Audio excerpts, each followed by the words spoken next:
एक बहुत neat and clean tidy washroom सभी की प्रायोरिटी होता है, लेकिन इसको क्लीन करना हमें बहुत ही हेक्टिक लगता है। सबसे ज़्यादा टफ टाइम आता है उन होम मेकर्स के लिए जो कि अपनी होम मेकिंग की जर्नी के बिल्कुल स्टार्ट पर हैं, बिल्कुल अनफेमिलियर हैं वॉशरूम क्लीनिंग की टिप्स से।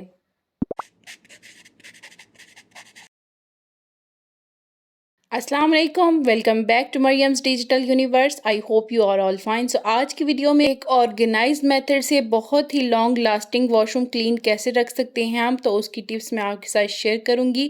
बहुत ही टाइडी सा वॉशरूम कैसे मेंटेन लॉन्ग टाइम तक रह सकता है और उसकी मैं मंथली क्लीनिंग कैसे करती हूँ। Clean the essential first. सबसे पहले जो हमारी प्रायोरिटी होती है वॉशरूम क्लीनिंग में, तो वो हमारा कमोड हो गया, फ्लोर की टाइल्स हो जाती हैं, या ज़्यादा हो गया तो हमारा वैनिटी या वॉश बेसन। लेकिन हम ऐसी चीज़ों को बिल्कुल भूल जाते हैं जिनको भी क्लीनिंग की बहुत ज़्यादा रिक्वायरमेंट होती है। इसमें सबसे ज़्यादा हमारे इम्पोर्टेंट आ जाते हैं, जैसे हमारी शैम्पू की बोतल हो गई, कुछ हमारे हैंड वॉश के जो पम्प्स होते हैं ये हमेशा ही इग्नोर होते हैं, क्योंकि ये इटसेल्फ खुद क्लीनर्स हैं तो इनकी क्लीनिंग का हमें ख्याल कम आता है। इवन के हमारी जो टूथपेस्ट होती है या कोई ब्रश होते हैं जिनसे हम क्लीनिंग करते हैं, या हमारी डेली की स्किन केयर के कुछ प्रोडक्ट्स, जिन टूल्स के साथ हम क्लीनिंग करते हैं उनको क्लीन रखना भी बहुत ज़्यादा ज़रूरी होता है। सो यहाँ पर मैं अपने जो वॉशरूम की पेस्ट, कोई हैंड वॉश, फेस वॉश वगैरह जिनकी बॉटल्स हमेशा ही इग्नोर होती हैं, उनको फ़र्स्ट मैंने अच्छे से जो है वो क्लीन किया है। ये वाली बॉटल भी जो कि हमारा क्लीनर की बॉटल्स होती हैं, ये भी एज़ इट इज़ पड़ी रहें तो इन पर भी बहुत ज़्यादा डस्ट आ जाती है।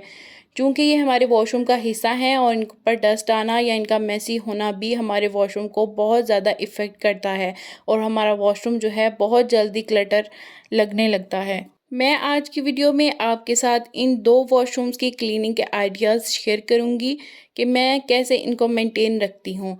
क्लीनिंग के बाद मैंने अच्छे से इनको रिंस ऑफ कर लिया था, जितने भी मेरे प्रोडक्ट्स थे, वॉशरूम के एसेसरीज़ होती हैं जो कि इम्पॉर्टेंट होती हैं हमारी वैनिटी के काउंटर पर। सो स्टार्ट हम यहाँ से लेंगे फर्स्ट टिप से कि सारे के सारे एसेंशियल्स हमें क्लीन करने हैं। Second tip, clear the canvas. It means कि हमारे वॉशरूम में जितने भी एसेसरीज़ होंगी, चाहे वो वैनिटी बेसन पर हों, कुछ ऑर्गेनाइज़र्स में ऑर्गेनाइज हों, कुछ वॉशरूम के एसेंशियल्स हों या बाथ के एसेंशियल्स हों, उन सब को हमें पहले क्लियर करना चाहिए ताकि हम एक प्रॉपर तरीके से क्लीनिंग कर सकें। अच्छे से सारी चीज़ों को क्लियर करने के बाद हमें एक प्रॉपर क्लियर कैनवस मिल जाता है। जैसे हमें पेंटिंग करने के लिए क्लियर कैनवस की रिक्वायरमेंट होती है, सेम लाइक दैट। सो यहाँ पर जहाँ जहाँ जो है वो एसेंशियल्स बिखरे पड़े थे, चाहे वो वैनिटी थी या कुछ ऑर्गेनाइज़र्स थे या काउंटर था वैनिटी का, वहाँ से सब के सब मैंने बास्केट्स में अरेंज करके निकाल लिए थे ताकि मुझे क्लियरेंस करने में आसानी रहे और मैं बहुत अच्छे से जो है वॉशरूम को क्लीन कर सकूँ। आज की वीडियो में मैं आपके साथ ना सिर्फ क्लीनिंग बल्कि वॉशरूम ऑर्गेनाइजेशन के बहुत ही ज़बरदस्त से हैक्स भी शेयर करने वाली हूँ, तो क्लीनिंग के साथ साथ वो भी चलेंगे। थर्ड टिप बहुत इम्पॉर्टेंट आ जाती है, अप टू डाउन टेक्निक। हमेशा वॉशरूम क्लीनिंग में मोस्ट ऑफ़ द पीपल इसको जानते हैं और यूज़ भी करते हैं कि जब भी हम वॉशरूम क्लीन करते हैं, जो अपर साइड की चीज़ें होती हैं उनको पहले क्लीन कर लेना चाहिए।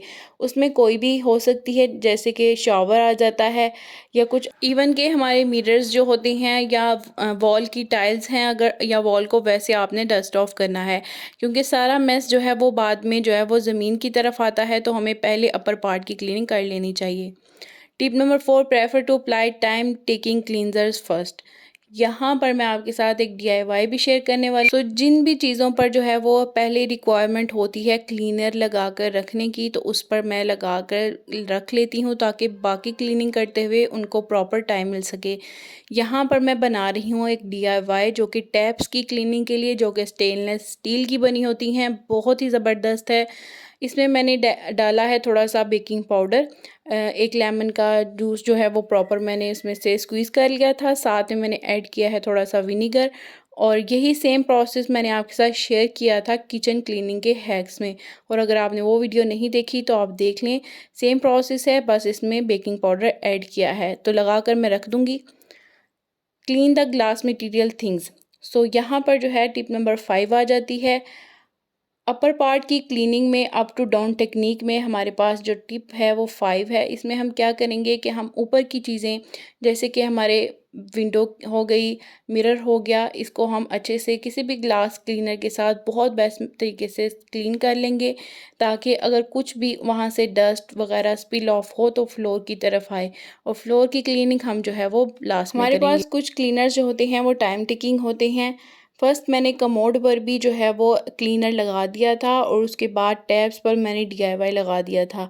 उनको टाइम मिल रहा है प्रॉपर और उतनी देर में मैं अपने जितने भी अपर पार्ट की साइड की क्लीनिंग है वो कर लूँगी, ताकि थोड़ा सा स्टे मिले और उसके बाद मैं उनको अच्छे से क्लीन कर सकूँ।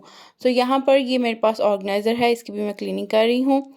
Tip number 6, clean all the bath essentials. जहाँ फ्लोर की टाइल्स या बाकी एसेंशियल्स का क्लीन होना मस्ट है, वहाँ पर हमारे वॉशरूम के एसेंशियल्स जिनमें बाथ टब आ जाता है, इसमें बाथ टब आ जाता है, ये जितने भी एसेंशियल जैसे कि ये स्टूल है और ये हमेशा ही इग्नोर होता है क्लीनिंग में वॉशरूम की, और ये सबसे ज़्यादा इम्पॉर्टेंट होती हैं इस तरह की छोटी छोटी चीज़ें जिनको क्लीन करना हमारी मंथली क्लीनिंग में बहुत ज़्यादा इफ़ेक्ट रखता है वॉशरूम को एक टाइडी सी वाइब देने के लिए। सो यहाँ पर मैं जो है वो हार्पिक का यूज़ कर रही हूँ। ये कोई प्रमोशनल वीडियो नहीं है, लेकिन इसके प्रोडक्ट्स अच्छे हैं। रेड वाला हार्पिक जो होता है जो मैं टाइल्स पर यूज़ करती हूँ, उसी के साथ जो है हॉट वाटर के स्टेन्स जो आते हैं वो चले जाते हैं। Tip number 7, clean all the decor and organiser. अगर आपके वॉशरूम में कुछ डिकॉर पीसेस हैं, मोस्टली पीपल जो हैं वो क्या करते हैं, कुछ फ्रेश प्लांट्स भी लगाते हैं, मनी प्लांट भी कुछ लगा लेते हैं, तो उस तरह से उनको क्लीन करना हमें बहुत ही मैंडेटरी रखना चाहिए अपनी क्लीनिंग की रूटीन में। मैंने यहाँ पर आर्टिफिशियल प्लांटर्स लगाए हुए हैं, उनको मैंने क्लीन कर लिया है, और उसके बाद जितने भी ऑर्गेनाइजर्स लगे हुए हैं जिनमें कुछ एसेंशियल और एसेसरीज जाती हैं, उनको भी मैं अच्छे से क्लीन कर रही हूँ। इनको क्लीन करना बहुत ही मस्ट रहता है मंथली, क्योंकि इन पर भी बहुत ज़्यादा डस्ट होती है, और जितना ये क्लीन लगेंगे उतना ही वॉशरूम क्लीन लगेगा। और ये प्रोसेस बिल्कुल भी टाइम टेकिंग नहीं है, और बहुत जल्द जब इसकी हैबिट आपको डेवलप हो जाएगी, बहुत ही ज़बरदस्त सा क्लीन और टाइडी आपको वॉशरूम भी लगेगा। ग्रीनरी का पार्ट कहीं भी हो तो वो बहुत ज़्यादा सूथिंग और काम इफ़ेक्ट लेकर आता है, चाहे वो वॉशरूम में ही क्यों ना हो। टिप नंबर 8 बहुत ही ज़बरदस्त है, clean all the electric equipments. जितनी इम्पॉर्टेंट हमारी वैनिटी, वॉश बेसन या टॉयलेट होता है, उतना ही क्लीनिंग इम्पॉर्टेंट इन छोटे छोटे इक्विपमेंट्स और स्विचेस की होती है, जिन पर ब्लैक कलर के स्टेन्स आ जाने से बहुत ही गंदे लगते हैं। और जितने भी हमारे इलेक्ट्रिक इक्विपमेंट्स आ जाते हैं जिनमें कुछ लाइट्स होती हैं या कुछ इलेक्ट्रिक फैंस, उनकी क्लीनिंग भी मैंडेटरी होनी चाहिए। Tip number 9, clean the vanity and the taps. यहाँ पर टेक्निक अप्लाई हो रही है सेकंड वाली, अप टू डाउन क्लीनिंग की। अपर साइड्स की सारी चीज़ें मैंने कर ली हैं क्लीन, और अब मैं करने लगी हूँ डाउन साइड की तरफ। तो यहाँ पर जो है वैनिटी को अच्छे से क्लीन कर लेते हैं। मैं ग्लव्स का यूज़ कर रही हूँ, ये ब्रिसल्स वाले ग्लव्स हैं। इस वाले वॉशरूम के लिए मैं यूज़ करती हूँ, और बाज़ कॉल फिजिबल नहीं लगता है तो मैं ऐसे भी क्लीनिंग कर लेती हूँ ब्रश के साथ। यहाँ पर टैप्स को मैं अच्छे से क्लियर कर रही हूँ। ये टैप्स बहुत ही अच्छे से क्लीन होने वाली हैं, क्योंकि इन पर मैंने जो लगाया था डीआईवाई पेस्ट बेकिंग सोडा वाला, बहुत ही बेस्ट तरीके से वो क्लीन कर देता है टैप्स को। अगर आप जो है वो कुछ केमिकल्स वाला क्लीनर यूज़ नहीं करना चाहते तो ये वाला पेस्ट स्टेनलेस स्टील की टैप्स के लिए बहुत अच्छा है। और इसके अलावा भी जितनी एसेसरीज होती हैं वॉशरूम में एसेंशियल, उनको मैं क्लीन कर रही हूँ, और आप शाइन चेक कर सकते हैं टैप्स की।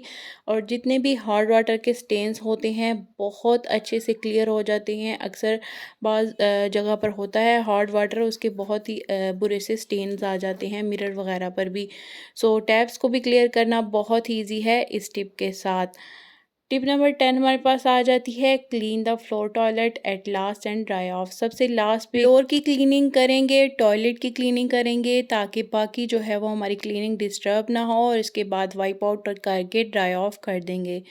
टिप नंबर 11 आ जाती है, रीऑर्गेनाइज ऑल द थिंग्स। तो सारा वॉशरूम हमारा हो चुका है क्लीन, अच्छे से ड्राई ऑफ भी हो चुका है, और सारी एसेसरीज़ जो कि हमने क्लीन करके फर्स्ट स्टेप में प्रॉपर जो है वो ड्राई होने के लिए रख दी थी, उनको भी हम डिफरेंट ऑर्गेनाइजर्स में लगा कर रख देंगे।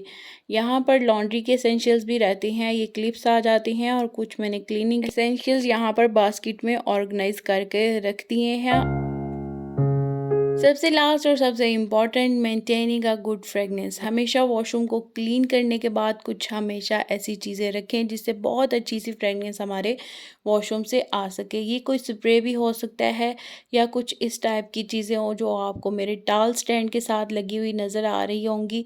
इस तरह से भी कुछ एसेंशियल्स मिल जाते हैं फ्रेगनेंस के लिए, वो भी आप लगा सकते हैं। उससे भी बहुत अच्छी फ्रेगनेंस हमारे वॉशरूम में आती है।